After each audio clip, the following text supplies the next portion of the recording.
Sahabat Kalam Kudus, dimanapun berada, salam sehat, salam kudus. Senang sekali kita kembali bersama-sama berjumpa di dalam kepak kelompok pembaca Alkitab. Kali ini kita akan menelisik Mazmur 2, dan saya memberi tajuk Hormatmu, Bahagia Kamu. Mari kita berdoa terlebih dahulu. Tuhan, berkati kami semua ketika kami membaca, merenungkan firman-Mu, menelitinya, kami berjumpa dengan-Mu, dan hidup kami makin seperti yang Engkau kehendaki. Boleh Engkau berkati dan memberkati siapa saja yang Engkau pertemukan dengan kami. Terima kasih Tuhan, berbicaralah, kami siap untuk mendengar. Di dalam nama Yesus Kristus kami berdoa. Amin. Sahabat Kalam Kudus, mari kita membaca Mazmur nomor 2 dari ayat yang pertama sampai ayat yang ke-12. Mazmur 2. Mengapa rusuh bangsa-bangsa, mengapa suku-suku bangsa mereka-reka perkara yang sia-sia?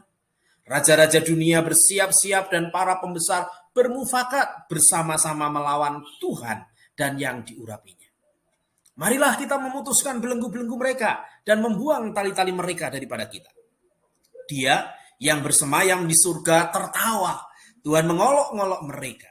Maka berkatalah ia kepada mereka dalam murkanya dan mengejutkan mereka dalam kehangatan amarahnya. Akulah yang telah melantik rajaku di Sion, gunungku yang kudus. Yang ketujuh dikatakan demikian, aku mau menceritakan tentang ketetapan Tuhan. Ia berkata kepadaku, anakku engkau telah kuperanakkan pada hari ini.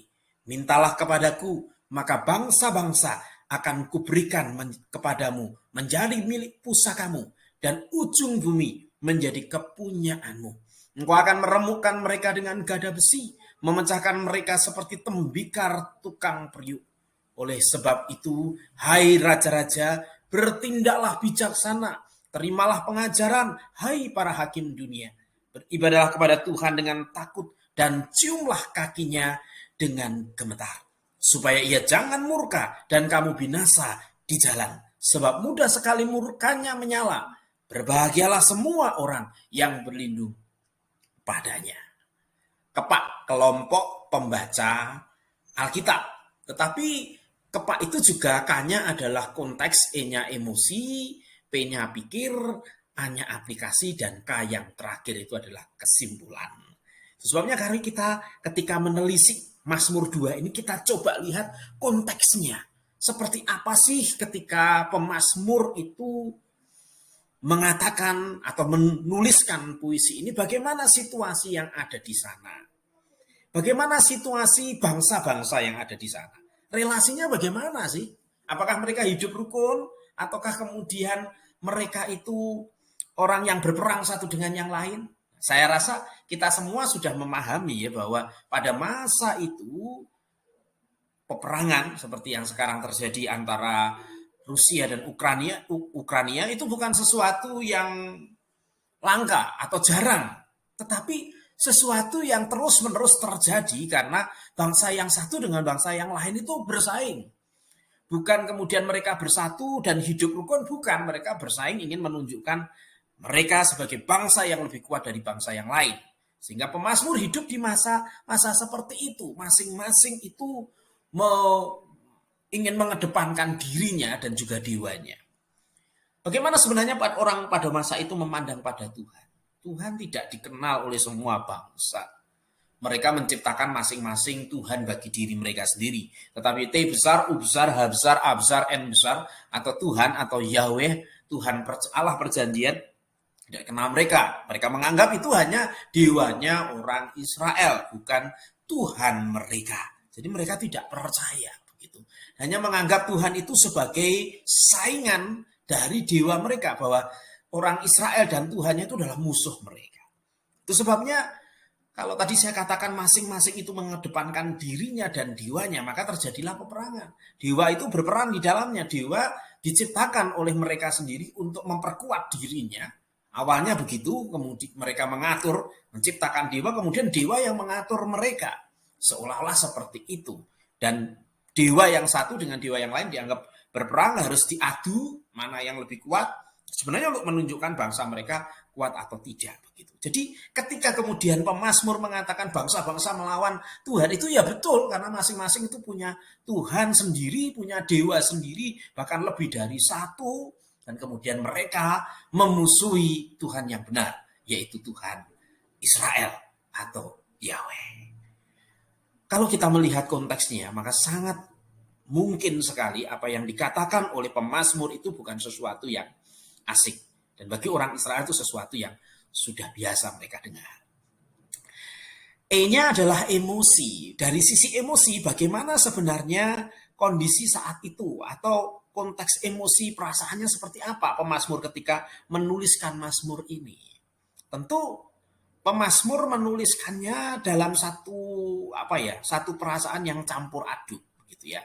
Ada keprihatinan oleh karena bangsa-bangsa melawan Tuhan yang menciptakan mereka dalam sudut pandang pemazmur, tapi juga ada satu kebanggaan karena memilih bangsa dari pemazmur, memilih Israel, menimbulkan itu, dan juga merasa aman karena ada perlindungan, dan juga merasa gembira, berbahagia karena ada Tuhan yang bersama-sama dengan mereka. Nah, kalau waktu melantunkannya ya tentu ketika dilantunkan di dalam satu upacara pelantikan raja, kemungkinan ini pertama kali ya di dalam pelantikan raja Israel terakhir, yaitu Salomo, yang kemudian diteruskan dengan pelantikan raja-raja Yehuda kemungkinan. Ketika melantunkannya ada satu perut kebanggaan karena pilihan Tuhan gitu ya. Perasaan Tuhan saat menyatakan dirinya ketika mazmur ini ditulis atau dilantunkan. Ya Tuhan sendiri sebenarnya ketika kalau kita mencoba memahami perasaan Tuhan, ada satu kebedihan oleh karena orang yang diciptakannya harus melawan dirinya, tetapi juga ia merasa bersuka cita karena ada orang-orang pilihan yang masih percaya kepadanya dan mau kemudian menjadi alat di tangan Tuhan. Nah, perasaan Bapak Ibu bagaimana? Saya sendiri merasa bahwa ketika saya membaca mazmur ini, saya mencoba memahami bahwa saya juga adalah pilihan Tuhan, dan saya merasa bangga begitu ya. Di tengah-tengah keprihatinan juga oleh karena ada orang-orang yang sampai hari ini tidak mau percaya kepada Tuhan, tetapi ada juga satu kebanggaan karena Tuhan memilih, dan juga satu kerinduan untuk membawa mereka kepada Tuhan, tidak lagi menjadi musuh Tuhan. Mari kita telisik lebih dalam dengan mencoba untuk menjawab beberapa pertanyaan. Ini pertanyaan yang kita atur di sini berkaitan dengan fakta, jadi tidak perlu memikirkan lebih daripada teks yang tertulis. Siapa penulis mazmur ini tidak ditulis gitu ya, tetapi tradisi mengatakan ditulis oleh Daud. Bisa dicek juga di Kisah Para Rasul 4 begitu. Siapa yang melawan Tuhan? Jelas di situ tadi dikatakan adalah bangsa-bangsa, suku-suku bangsa di luar Israel yang melawan Tuhan begitu. Siapa yang dilantik Tuhan di Sion? Ya orang yang diurapi, pilihan Tuhan, raja, keturunan kepada keturunan Daud gitu. Daud dan keturunannya yang lebih tepat begitu. Siapa yang diminta bijaksana? Nah, ini ada dua kemungkinan begitu, yang di situ disebut secara harafiah adalah raja-raja. Bisa raja-raja yang melawan Tuhan, tetapi juga bisa raja-raja sebenarnya adalah orang-orang pilihan Tuhan yang dilantik oleh Tuhan. Tapi kalau siapa yang berbahagia, jelas di situ ditulis adalah orang yang berlindung kepada Tuhan. Siapa itu? Ya orang-orang pilihan Tuhan.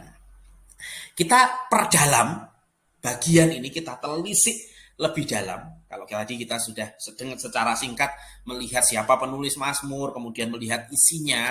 Nah, kita coba lihat lebih dalam lagi gitu ya. Di bagian diskusi kita masih bagian pikir, tetapi ini adalah bagian diskusi begitu. Kita ingin perdalam lagi apa sebenarnya isi mazmur ini. Kalau lihat sebenarnya mazmur ini terbagi, kalau di dalam bahasa Indonesia itu memang terbagi menjadi 4 paragraf dengan bagian yang penutup terakhir itu berbahagialah semua orang yang berlindung padanya. Tetapi dipahaminya sebenarnya ini memang terdiri dari 4 stansa atau 4 bagian yang mengandung satu makna, yaitu ayat yang pertama sampai yang ketiga yang menunjukkan bagaimana orang tidak percaya dan melawan Tuhan. Kemudian bagian yang kedua itu ayat 4 sampai ayat yang ke-6 bagaimana respon Tuhan yang menertawakan, mengolok-olok orang yang melawan Tuhan, karena mereka sebenarnya tidak punya kuasa ciptaan kok melawan penciptanya. Kira-kira begitu. Kemudian ayat yang ke-7 sampai ayat yang ke-7 sampai ayat yang ke-9 itu dinyatakan merupakan bagian yang ketiga. Di situ itu adalah bagaimana Tuhan itu memilih orang pilihannya untuk menyatakan kemuliaannya dan mengalahkan orang-orang yang melawan Tuhan, atau lebih tepatnya bagaimana menundukkan orang yang tidak percaya kepada Tuhan itu melalui kehidupan orang-orang yang dipilih oleh Tuhan. Walaupun di dalam konteksnya tentu itu adalah raja yang kemudian berperang melawan orang-orang itu dan mengalahkannya. Di situ dikatakan, mintalah kepadaku maka bangsa-bangsa akan kuberikan kepadamu menjadi milik pusaka dan ujung bumi menjadi kepunyaanmu. Menaklukkan, gitu ya, menaklukkan. Kemudian di bagian yang dikatakan ayat 9, kau akan meremukkan mereka dengan gada besi, memecahkan mereka seperti tembikar tukang periuk. Jadi bagian yang ketiga ini setelah Tuhan itu merespon yang melawan dia, kemudian Tuhan memilih orang pilihannya untuk menghancurkan mereka, menunjukkan kuasa dan kedaulatan Tuhan. Dan kemudian sebagai penutup itu nasihat Tuhan, anjuran Tuhan.